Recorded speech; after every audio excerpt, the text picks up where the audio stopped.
Lose yourself in a good book. The Bord Gáis Energy Book Club. Now you're very welcome back. What happens when professional football players hang up their boots? Did you realise that almost half of professionals face the threat of bankruptcy within 5 years of their retirement? Alan Gernon has delved deeper into the post-football career in his new book, Retired, What Happens to Footballers from the Games Up. Good morning, Alan. You're very welcome, sir. Morning. Thanks for having me. This is a fantastic idea for a book. Thank you. When did you decide, or where did you get the idea from?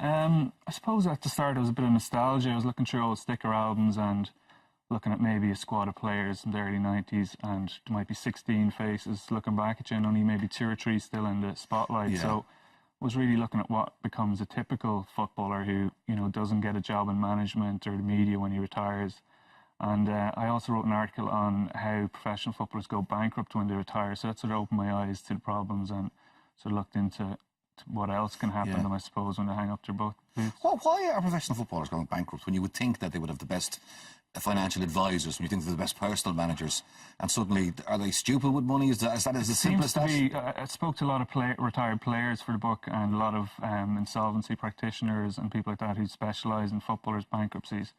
And it tends to be Premier League level. There's very little Championship or League One or League Two, because if they don't have money to invest, they can't lose it. So it tends to be a mixture of misplaced trust, I suppose, misadvice, and a lot of them fail to tailor their spending to their new circumstances. So they're still spending as if they're footballers and there's no money coming in. Like, I spoke to one player who, you know, he spent the first couple of years at home spending money until he got this idea, maybe I should look at my bank account, and it was 300 quid in it. So he said it's quite typical. So they just keep spending as if they have been for the last 20 years. It's bizarre. It really is. I remember from the 70s, you always imagined that ex-footballers, they got the few bob and they became pub landlords, or they became insurance salesmen, or they became reps for bigger companies, and you thought that was the direct route that they all followed.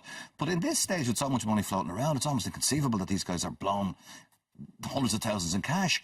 And how prevalent is it? Is this happening to a lot of footballers? So the Times last year in November estimated 100 players were involved in film tax schemes, so with an estimated total loss of 100 million. A few people I spoke to said it was probably more like 300 players, and they were big names now, household names. I spoke to a couple for the book, and like Steve Walsh, the former Leicester City captain, he said he'd been through 15 years of hell with it, so he went bankrupt and suffered every problem under the sun because of it, I think. And you've only got really one skill in most cases. They're retired footballers. Exactly. They'll never earn the same money again unless they're managing like one of the elite clubs worldwide. You know, they're never going to replicate the income. The buzz and the income. Oh, the buzz definitely is the major problem, trying to replace that. You list some of the people who helped you and who were willing to talk to you. Mark Ward was one, and he's a very interesting case. Tell us about him. He's a guy I probably watched a lot growing up. He played for West Ham and Everton, Man City, nippy little winger.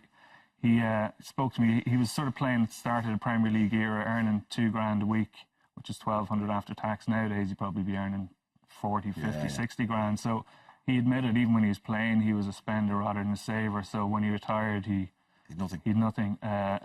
He bought a pub, as you said, and started drinking himself, and sort of started a downward spiral, which sort of culminated. He was offered 500 quid a week by lads in his brother's pub to rent out a house, no questions asked, in his name. It turned out to be a drug stash, and he was sentenced to 8 years in prison. So his sort of story sort of ticks all the boxes, you know.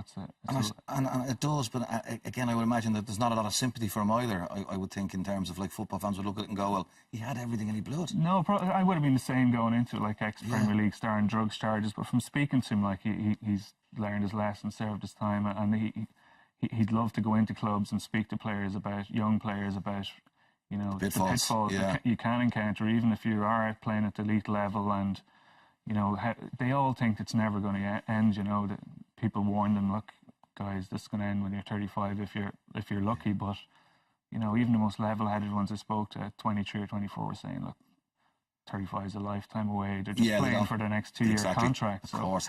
David Bentley's an interesting case, because he was in here with us last year. And he's very happy. He's enjoying life to the fullest, no problems. Best thing he ever did, he said. And you were looking at him and going, hang on, you were a professional footballer at that level. You could have achieved even more. You walked away. Yeah, most of the book was pretty bleak. So I had a chapter called A Fresh Start, with people who had another passion to fall back on, which seems to be the main thing. To handle the transition into retirement, you need some other passion to fall back on. And also spoke to guys who retired early, because I heard all these stories of people that, you know, retired prematurely through injury or weren't ready for retirement. It took them 10 years to get over it. So I was intrigued with the likes of David Bentley, like why he'd retire. Yeah. He retired when he's 28 or something, but yeah, I spoke to him and he said doubts were forming like when he was 18 or 19 that this wasn't for him. And a lot of the players like this were afraid to say it because they'd let down their parents or coaches when their kids or teachers and stuff. So it was a common theme. I spoke to another couple of guys as well that retired early, and they from very early on, it just wasn't for them. Yeah. Niall Quinn doing the forward to give you hammer the launch. Yeah, the book has gone to reprint this week, and Niall Quinn's become a bit of an advocate for it. So he's written a foreword for it. He's quite passionate about this sort of thing. He's recently set up an organisation which is going to help to prevent rather than react to these sort of problems that sports people encounter. This is a book that a lot of Premier League players and a lot of Championship players should perhaps have a read of as well. A good few players and even managers and things like that have sort of pushed it and said it's something that young players should probably read to show exactly what the pitfalls might be out of them. All right. Well, look, Alan, congratulations Thank you. On the reprint. Retired. It's in all good bookstores, and as George Jocko's a few albums as well. Continued success and good luck with the next project as well. Thanks. Now, would you like to be in with a chance of winning a book club goodie bag and versus tablet? All you have to do is work out what famous author we're describing.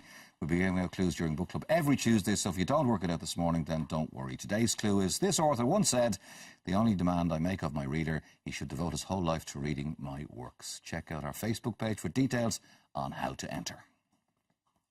Lose yourself in a good book. The Bord Gáis Energy Book Club.